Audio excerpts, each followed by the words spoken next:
welcome to the program Misuse on ABS Radio and Television. I am Eze Onwuji. Poor attitude and negative practices towards our environment has become a major threat to citizens' health.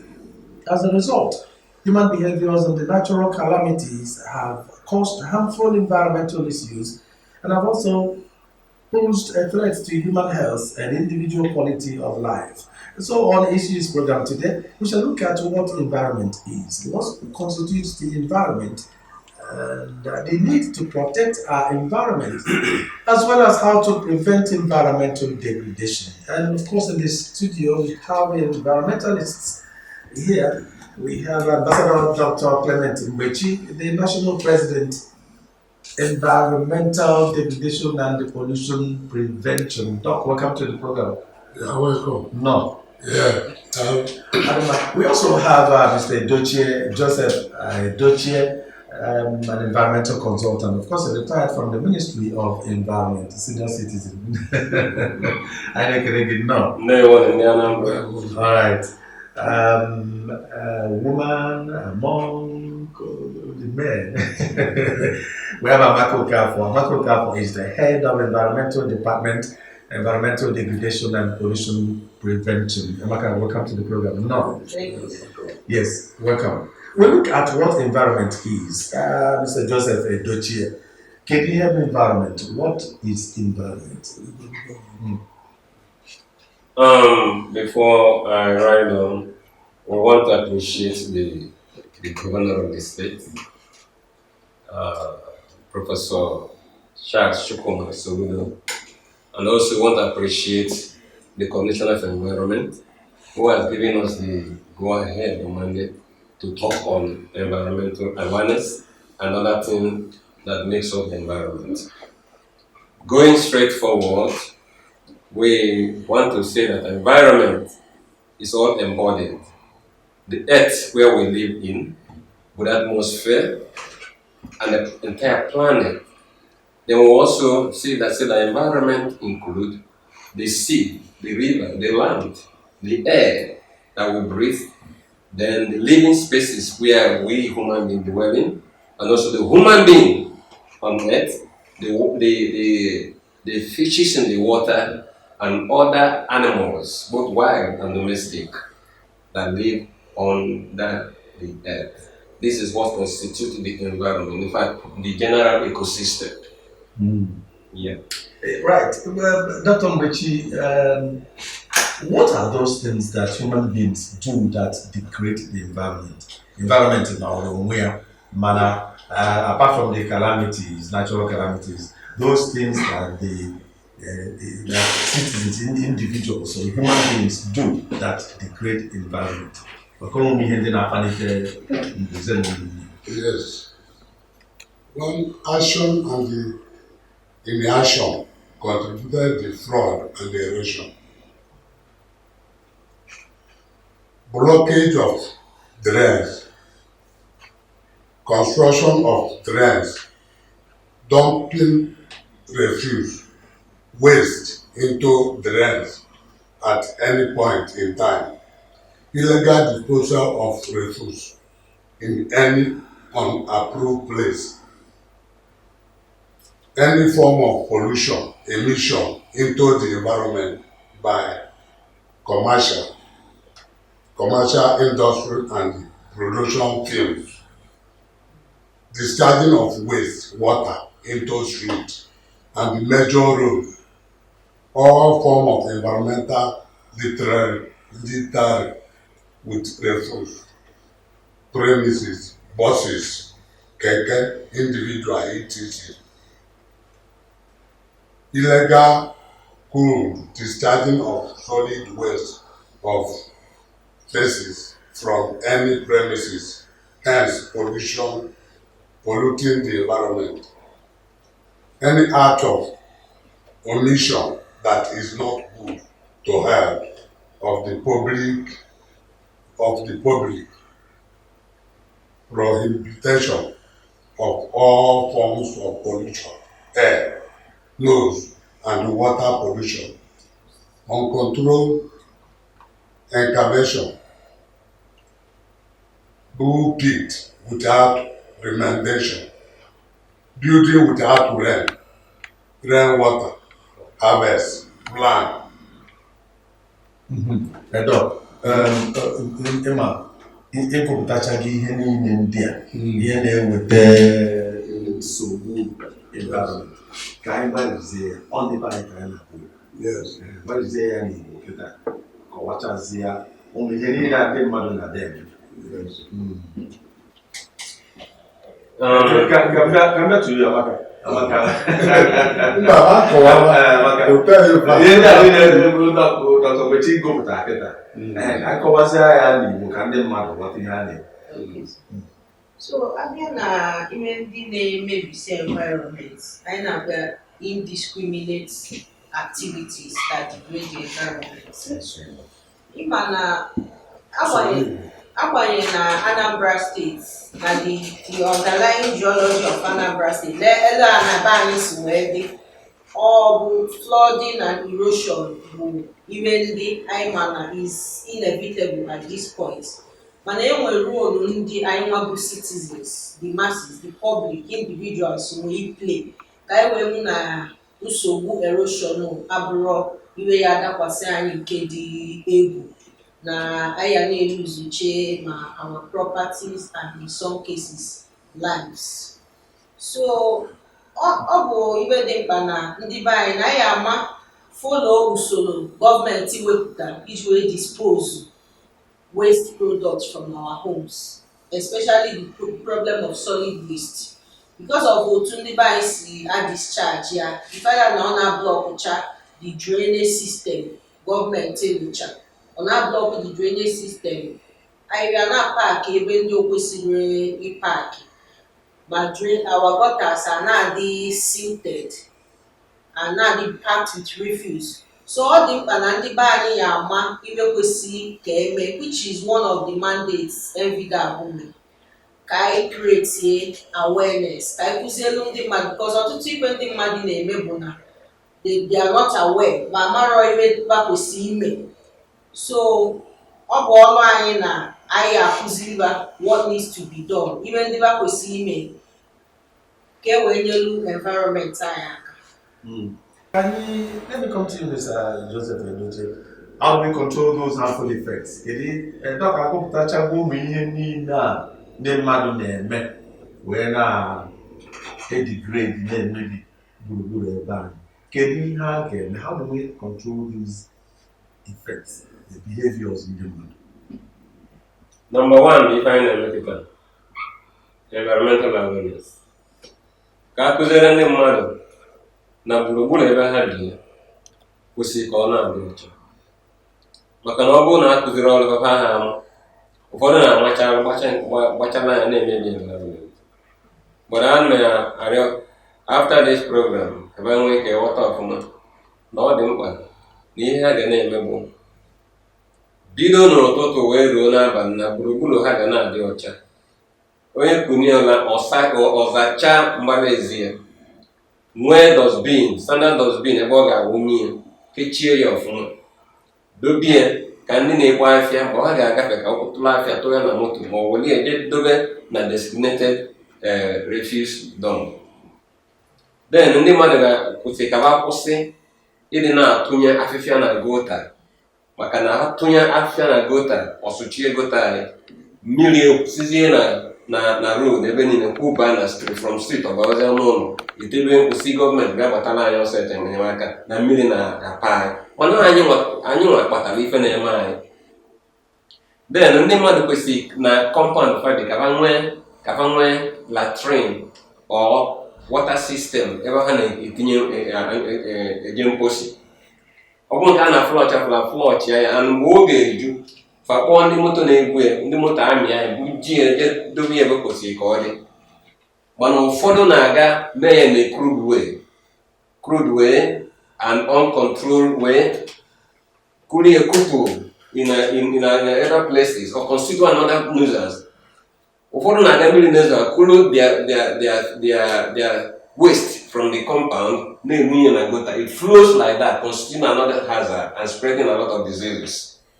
As it flows, o nwere ka banye na water body therefore constituting a nuisance into the water body. And the mmiri ha ji mmiri eme ka ụfọdụ na-ekuru na-aṅụ without even trying to do a lot of things to stop the harmful effect. So, and not only that, a lot of ndị mmadụ activity ndị mmadụ kịta onwe ndị na-egwu aja na-egwu latra ọ dị mma ga-eji latra wee na-arụ ụlọ mana the earth ebe ị na-egwu aja ị na-elepụrụ ya ka ọ ya dị constitute erosion. Then onwe ndị na-eme quarry na-egwu okwute, yes ọ dị mma ga-eji okwute n'ife ndị mana ị na-elepụ ka ebe ahụ ị na-egwu okwute yara ịkọs erosion or flood. Mana ịtụ ọnụ tụsị ọnụ na earth yara ikpochie mmiri zoro bulie bulie ya ọfụma or constitute erosion. Ọ bụrụ ebe dị n'akụkụ ụzọ, it will affect the road, the major road. And I happier like that, it was something like what happened in Nanka, Urumba, and the rest of the place. Anyway, serious erosions. Very nice. Then other activities. Now, the one that they went estate as a child often in a support. No without planting trees in that place. When you remove the tree, you plant trees. And you create a green area ebe mmiri wee ke na-amị. Then ụfọdụ na-aga lụchasịa ụlọ welụ taịm maọbụ ebe a na-akpọ ya interlock ebe niile mmiri enweta ebe ọ na-amịba na-amị ya nke kwupụta na major road create flood and erosion. And some of the time people be without putting in consideration drainage. Ya gota ebe mmiri ga na-ekwo wee na-apụ ebe kwesịrị ka ọ na-apụ.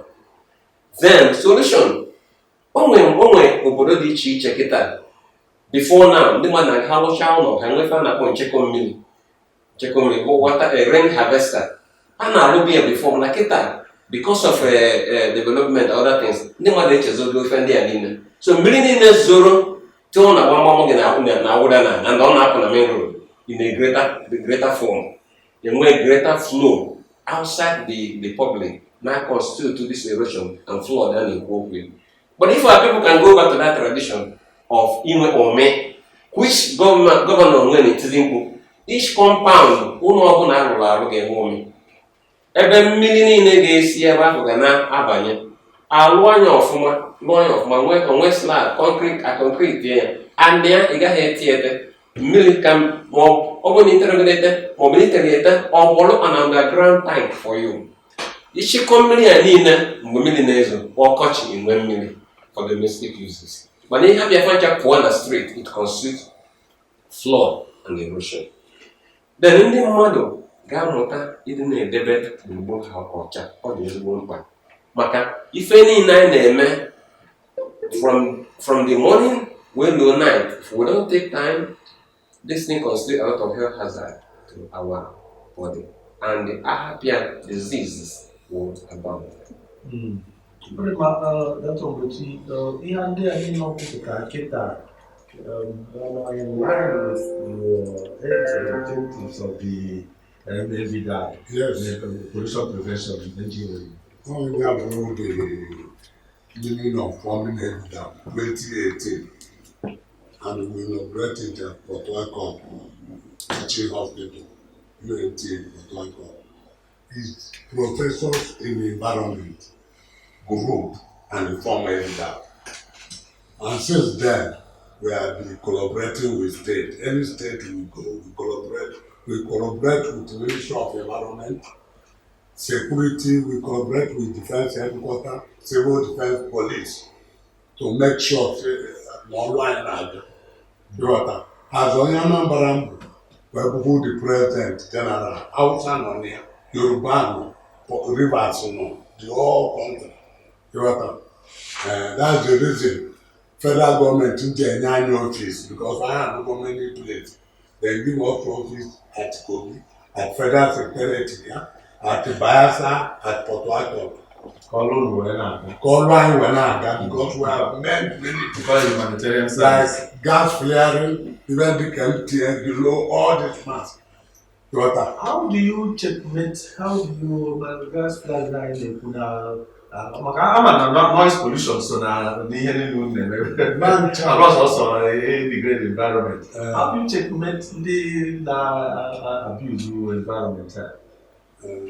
We check them onwe ndị na-abuse some anyị jee chọp like MTN na Port Harcourt anyị na-aba nwere issue anyị jee court ịghọta si na anyị ga-akwụsị ha ọ bụrụ na anyị mere ọfụma so some of them bazie ntozuola now ịghọta because that pollution cause ọrịa ịghọta ibe mask ya na dọkịta onye nọ there can cause valentine can cause anything and many things na-eme n'ụwa kịta mana mmadụ na ụmụ ibe a na-aka ọsụ ọnwụ ịghọta ịnọdụ mmadụ bulu aja for example na road na moto ga na-egwu anwụrụ na-aga mmadụ ga-ebulu aja ọ na-ahụ chakịchakịcha ọgwụgwọ n'iru moto anyị abụrụ ọzọ ụzọ ịghọta ibe anyị na-ebucha ọlụ anyị ọ dị na awa market somebody ga-ebulu moto na-egwu anwụrụ block road which will cause accident mmadụ ga-ebulu moto paaki ya somewhere ịghọta rapụ ebe ahụ nwa mmụọ Maka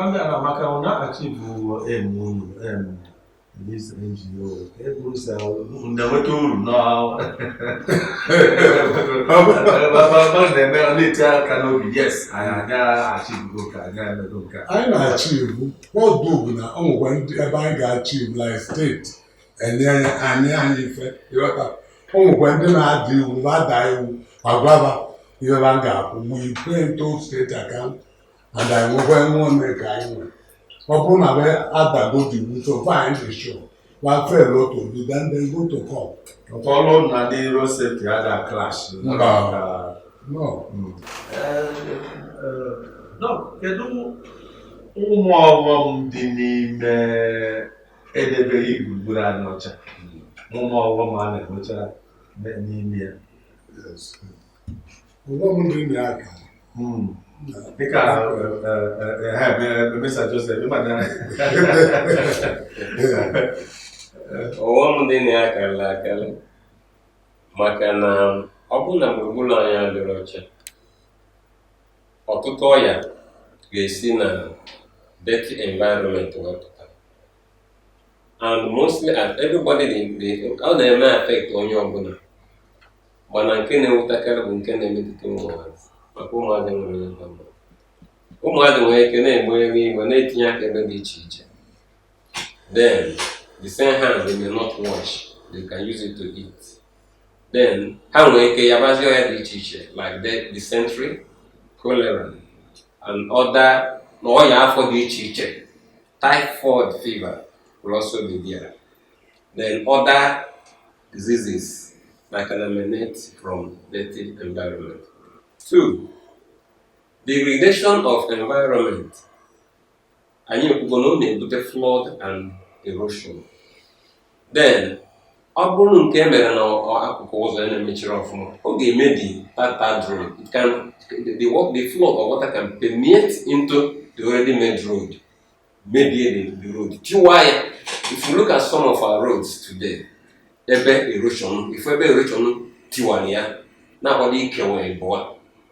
So ọ bụrụ na anyị echekmetụrụ the rate of flow ebe mmiri si flow, demand that na day in day out government must spend a lot of money doing our road mana mmiri bịa n'ike mebie ya. So and a lot of ọghọm dị iche iche na environmental degradation na-eme. A lot of pollution, a lot of automobile produces fumes and it goes into the atmosphere. When it goes into that atmosphere, carbon monoxide, nitrogen gases and the rest of urban atmosphere, it goes to punch the natural covering of the earth, which is the ozone layer. Or punch area, that is why we have a lot of climate change issues.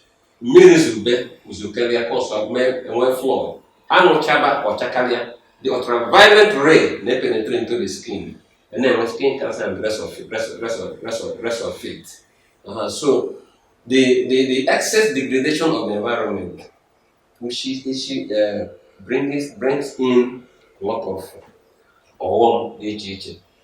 Oh my God, why my hammer, but it is doing something to our health. More especially air pollution. People breathe in carbon monoxide. It affects our lungs, affects all our respiratory system gradually. But we do not know. We are dying gradually, but do not know. Especially ndị na-aṅụ sịga. Ndị na-aṅụ sịga. Ndị na-eme a lot of. So there are a lot of work. Yeah, Amaka. Well, do not collaborate. Mago, when they watch, and the other agencies name here environment. When they not collaborate, you achieve work. Yes. A lot of them, quite a number of them. I now collaborate with Federal Ministry of Environment. Now collaborate with state ministries of environment, like Ituagidogo in Anambra State. Now collaborate with National Council of Environment. I now collaborate with United Nations. All these collaborations, EGW will combat issues concerning environment. Kedu mgbe ihe a ga-akwụsị?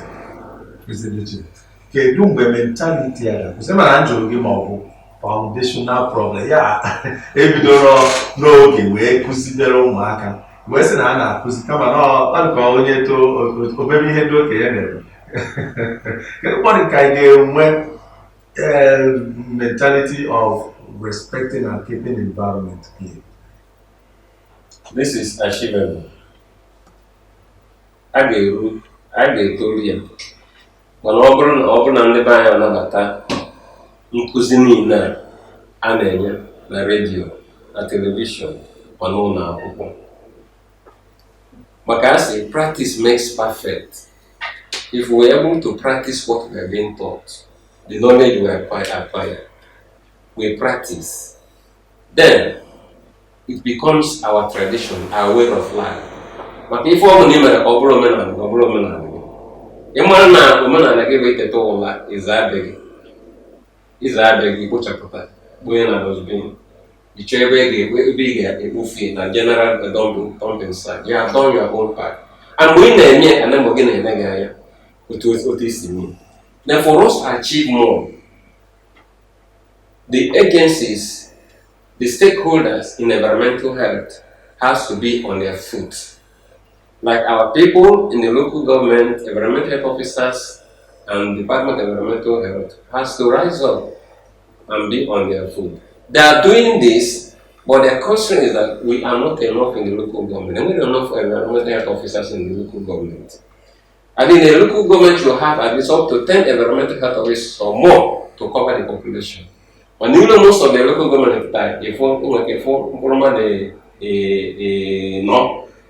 Out of these 4, we are high-ranking directors.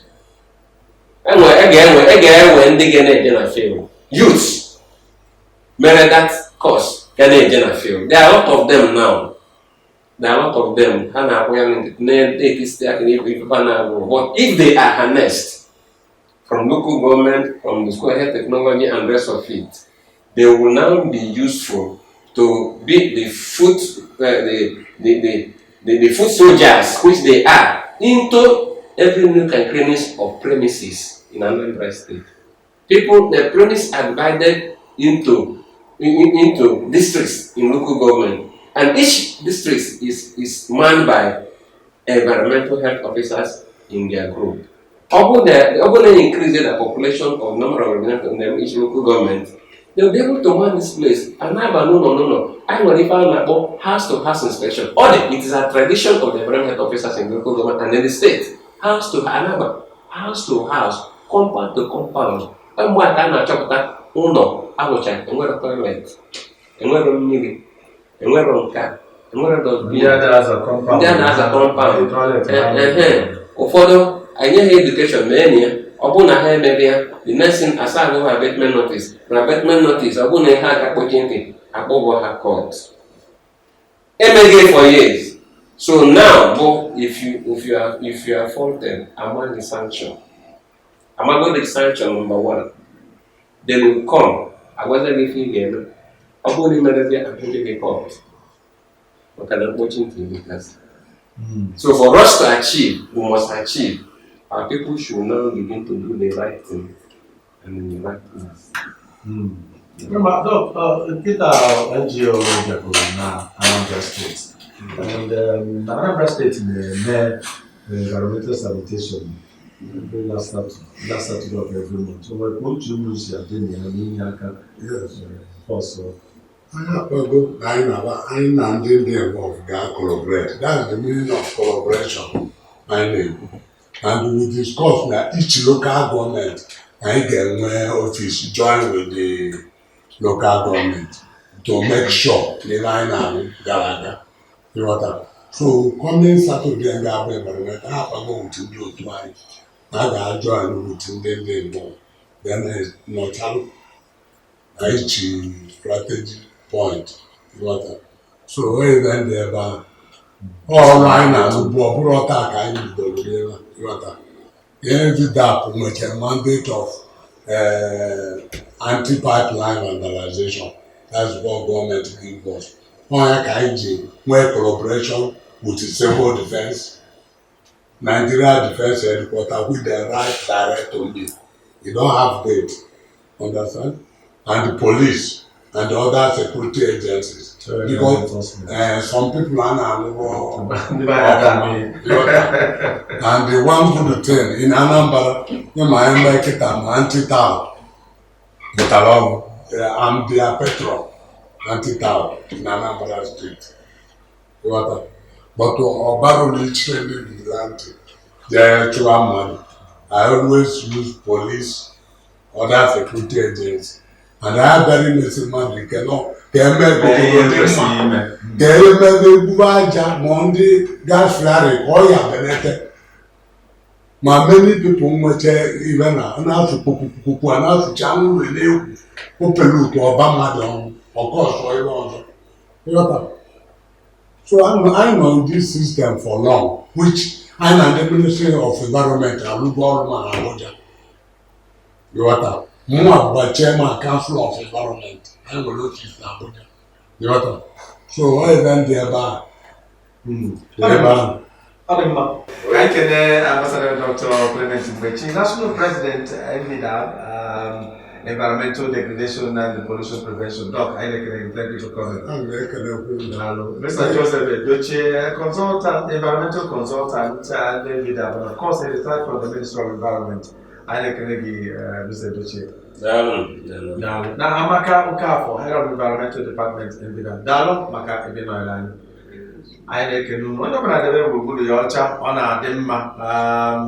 Cleanliness is next to godliness.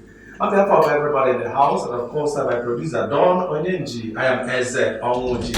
See you again. Bye for now.